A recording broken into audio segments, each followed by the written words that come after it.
प्रियदर्शी आज आप लोगों को शब्द और पद के बारे में बताने जा रही हूँ। सबसे पहले शब्द और पद में हम लोग क्या देखेंगे, शब्द क्या है।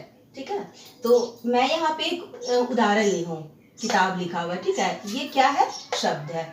लेकिन जब इसी शब्द को के लिए हम एक वाक्य बना देते हैं, यानी जैसे मैंने यहाँ पे वाक्य बनाया है, यह मेरी किताब है। यहाँ पे क्या हुआ, ये शब्द इस वाक्य में आ गया, तो वाक्य में आने के बाद ये क्या बना, पद बन गया। ठीक है ना। तो हम अब कह सकते हैं कि वाक्य में जिन शब्दों को हम प्रयोग कर लेते हैं या वे शब्द जो वाक्य में प्रयुक्त कर लिए जाते हैं, पद कहे जाते हैं। ठीक है, मैंने यहाँ पे देखा ये वाक्य, ये आपका क्या है, एक वाक्य, और यहाँ पे ये क्या है, शब्द है। ठीक है, लेकिन यही शब्द वाक्य में आया तो ये क्या बन गया, पद बन गया।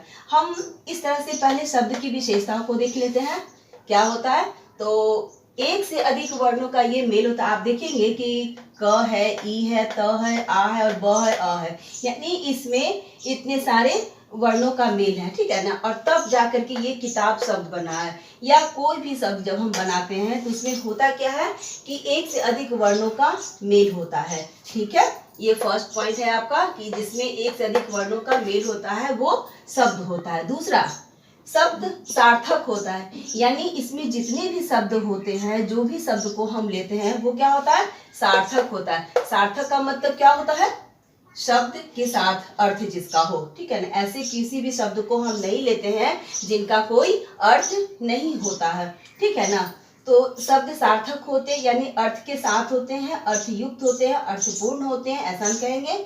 और इसके बाद तीसरा पॉइंट है, ये स्वतंत्र होता है। कोई भी शब्द क्या होता है, स्वतंत्र होता है, यानी एक शब्द का दूसरे शब्द से कोई लेना देना नहीं होता है। ये शब्द सभी क्या होते हैं, स्वतंत्र होते हैं, अलग अलग होते हैं। जैसे कि यहाँ पे मैंने कुछ एग्जाम्पल्स लिखा है, किताब, घर, गाय, विद्यालय, मेज, फूल। इस तरह से आप कुछ भी इसमें उदाहरण दे सकते हैं। जैसे देखिए, किताब है, उसका घर से कोई लेना देना नहीं है ना, घर है तो गाय से या किताब से या किसी भी शब्द से इसमें किसी का कोई लेना देना नहीं है। मतलब ये सभी शब्द क्या है, आपस में स्वतंत्र है। अब यहाँ पे जितने भी उदाहरण दिए गए आप उन सबको देखिए, एक से अधिक वर्णों का मेल इसमें है, सार्थक भी है, स्वतंत्र भी है। क्योंकि यहाँ पे मैंने क्या किया है, कॉमा से सबको अलग करके दिखाया भी है। कॉमा से जब अलग कर दिया, इसका मतलब क्या हुआ कि ये सभी शब्द जो हो गए वो स्वतंत्र हैं। ठीक है, यहाँ भी एक से अधिक वर्णों का मेल है, सार्थक है प्लस स्वतंत्र है। तो यहाँ भी ये देखिए, एक से अधिक वर्णों का मेल है, सार्थक है, स्वतंत्र है। इस तरह से आप जितने भी शब्द लेंगे वो सब में ये तीन बातें होगी। क्या होगा, तीन बातें में एक से अधिक वर्णों का उसमें मेल होगा।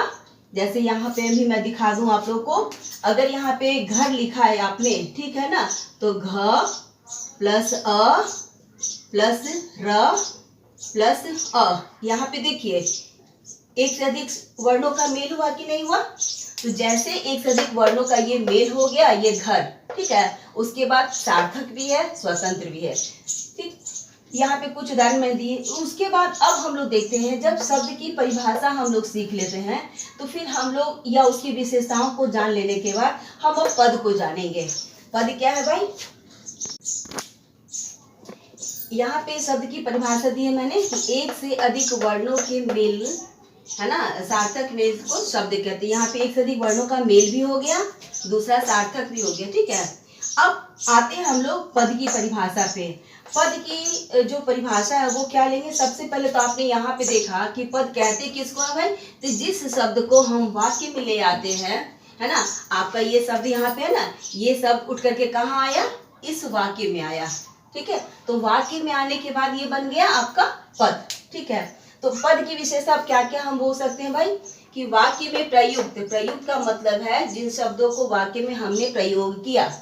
ठीक है, तो वाक्य में प्रयुक्त शब्द यानी प्रयोग किया हुआ शब्द स्वतंत्र नहीं होता है। क्योंकि जब हम किसी वाक्य को लिखते हैं, यदि मैं यहाँ पे लिखूं वह घर जाता है, ठीक, तो वाक्य में क्या होगा कि जिन शब्दों को हम वाक्य में प्रयोग कर लेंगे वो पद बन जाएंगे। इस तरह से क्या हो जाएगा ये कि वाक्य में प्रयुक्त पद अब स्वतंत्र नहीं रह गया। जैसे यहाँ पे मैंने एक वाक्य लिखा है, तो इसमें जितने भी पद को हमने यूज किया है ये सब एक दूसरे से कनेक्टेड यानी एक दूसरे का सबके बीच में व्याकरणिक संबंध है ना। व्याकरण के अनुसार एक तरह से जुड़े हुए हैं। ये जो नियम व्याकरण में बताए गए हैं उन नियमों से क्या है, ये जुड़े हुए हैं। और दूसरा इसमें बता रहा है कि वाक्य में प्रयुक्त पद व्याकरणिक नियमों में बंधे होते हैं। क्योंकि व्याकरण जो होता है वो बहुत सारे नियमों को बताता है, ठीक है।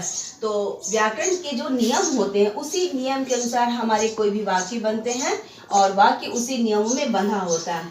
तो इस तरह से हम इसकी परिभाषा में क्या बोलेंगे कि वाक्य में प्रयुक्त शब्द पद कहलाता है, ठीक है। यहाँ पे ये भी एक वाक्य बनाया है मैंने। अब इसमें यहाँ पे आपका वह भी एक पद है, घर भी एक पद है, जाता है भी एक पद है।